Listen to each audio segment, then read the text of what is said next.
মনে হয় দেখিনি কোনোদিন।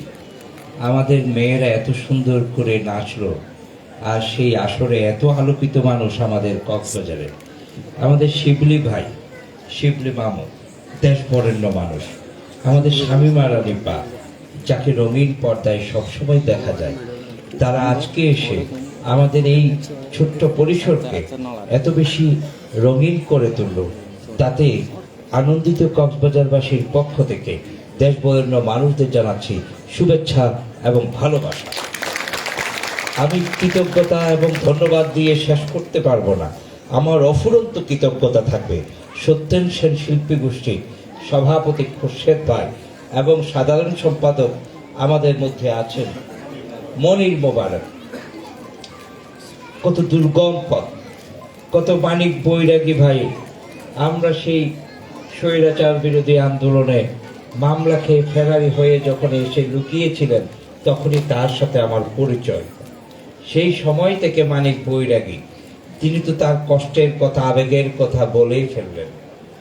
তারপরে আমাদের এখানে আছেন প্রেস ক্লাবের সাধারণ সম্পাদক বন্ধুবর মুজিবুল ইসলাম। বসে বসে বললাম, আমরা তো এখন সবার বাবা হয়ে গেছি, এখন তো আমরা আর সে পর্যায়ে নেই। আজকে যে আমরা কজন এখানে আসলাম এবং আপনারা মায়েরা আসলেন, এখানে অ্যাডভোকেট আমাদের প্রতিভা দাস আসলেন, উৎপলা, সবাই দিদিরা সবাই যে আসলেন, তাতে আমার মনে হচ্ছে আমি কোনো অডিটোরিয়ামে নয়, আমি একটা পরিবারের মধ্যে আছি। একটা পরিবার আমরা সবাই। আমরা সংস্কৃতি ভালোবাসি, আমরা গান ভালোবাসি, সুর ভালোবাসি, তাল ভালোবাসি, আমরা ধর্ম ভালোবাসি। ধর্ম আগে। ধর্মের সাথে যদি সুর না থাকে, ধর্মের সাথে যদি তাল না থাকে, ধর্মের সাথে যদি সাহিত্য না থাকে, তাহলে সেই ধর্ম অনেক সময় সকলের কাছে বোধগম্য হতে পারে না। সুনির্দিষ্টভাবে বলতে চাই না, প্রতিটি ধর্মের উচ্চারণ এক এক আঞ্চলিক ভাষায় পরিণত। সেই ভারতবর্ষের ধর্মীয় উচ্চারণের সাথে অন্য কোনো দেশের ধর্মীয় উচ্চারণের মিল পাওয়া যায় না। আমরা বাঙালি জাতি, আমরা যখনই সুরকে পছন্দ করেছি, মনের ভালোবাসা, আমাদের দেশপ্রেম, দেশদ্রোহিতা সব কিছু মিলিয়ে যখন আমরা ক্ষুদিরামের গান গাওয়ার চেষ্টা করেছি, তখনই আমাদেরকে গলায় তারা ছুটি চেপে ধরেছিল। এক পর্যায়ে সর্বশেষ অস্ত্র ছিল ধর্মের সাথে সাংঘর্ষিক কোনো কাজ করা যাবে না। এখানে তো সাংঘর্ষিক কিছু দেখছি না। এখানে তো আমাদের মেয়েরা, অল্প বয়সী মেয়েরা এত সুন্দর করে নাচলো। কোনো ধর্ম কি মানা আছে আমি সুর দেওয়া যাবে না? কোনো ধর্মে কি মানা আছে মূকাভিনয় করা যাবে না? যদি সুর, তাল, মূকাভিনয় এবং ছন্দ যদি দেশের জন্য হয়ে থাকে, মনের ভালোবাসার জন্য হয়ে থাকে, সমাজের জন্য হয়ে থাকে, গোষ্ঠীর জন্য হয়ে থাকে, কবিতার জন্য যদি হয়ে থাকে, সকল ধর্মে এই সমস্ত মূকাভিনয় জায়েজ আছে। এখানে কোনো সাংঘর্ষিক কোনো কিছু আমরা দেখছি না। যারা এখানে সংস্কৃতিকে ধ্বংস করতে চায়, তাদের সাথে আমাদের কোনোদিন আপোষ হতে পারে না। যারা এখানে ধর্মের নামে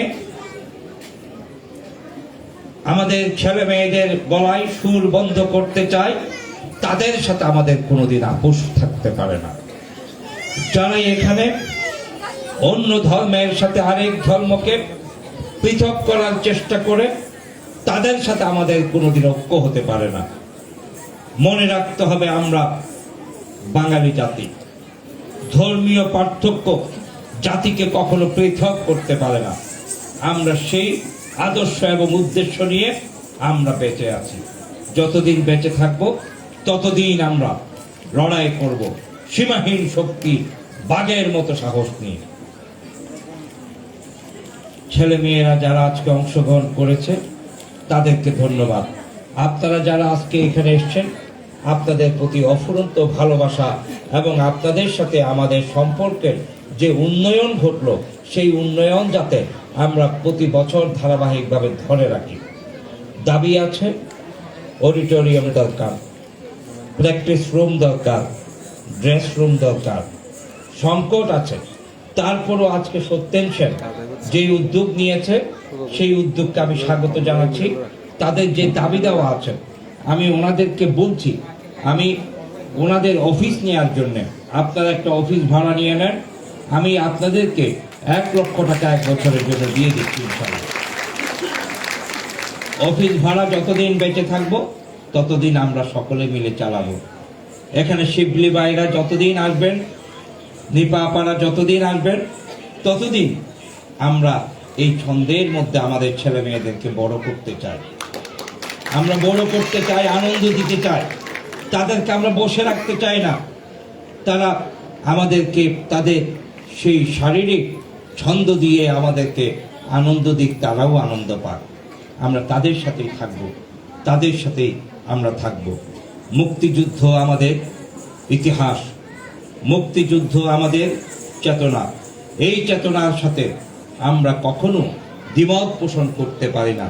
আমাদের নেতা জাতির পিতা বঙ্গবন্ধু শেখ মুজিবুর রহমান, আমাদের নির্দেশক মাননীয় প্রধানমন্ত্রী শেখ হাসিনা। আমাদের আদর্শ সম্প্রীতি, আমরা সম্প্রীতি চাই। আমরা চাই 41 সালের মধ্যে দেশকে স্মার্ট বাংলাদেশে রূপান্তরে, সমাজের প্রতিটি স্তরে যারা ভূমিদস্যুতা করে তাদেরকে স্থান দেওয়া যাবে না। সমাজের প্রতিটি স্তরে যারা মাদকাসক্ত তাদেরকে স্থান দেওয়া যাবে না। সমাজের প্রতিটি স্তরে যারা জুলুমবাজ আছে তাদেরকে স্থান দেওয়া যাবে না। প্রতিটি ক্ষেত্রে রাষ্ট্র, সমাজ এবং এই সংস্কৃতি কর্মীর মাঝে যাতে কোনো মাদকাসক্ত স্থান না পায় সেই বিষয়েও খেয়াল রাখতে হবে। সংস্কৃতি কর্মী তাদের সাথে যাতে কোনো মাদকাসক্ত সংশ্লিষ্ট না হয়। আমরা এগিয়ে যাব, প্রতিরোধ আসবে আমাদের মাঝে। তো সেই যদি কেউ প্রতিরোধ করতে চায় তাহলে আমরা প্রতিবাদের ভাষা নিয়ে, প্রতিরোধের শক্তি নিয়ে এগিয়ে যাব। আমরা বাংলাকে ভালোবাসি, আমার সোনার বাংলা, আমি তোমায় ভালোবাসি। এই স্মৃতি ধারণ করে, এই চেতনা ধারণ করে আমরা মরতে চাই। জয় বাংলা, জয় বঙ্গবন্ধু, জয় সত্যেন সেন শিল্পযুক্ত। ধন্যবাদ আমাদের সম্মানিত প্রধান অতিথিকে।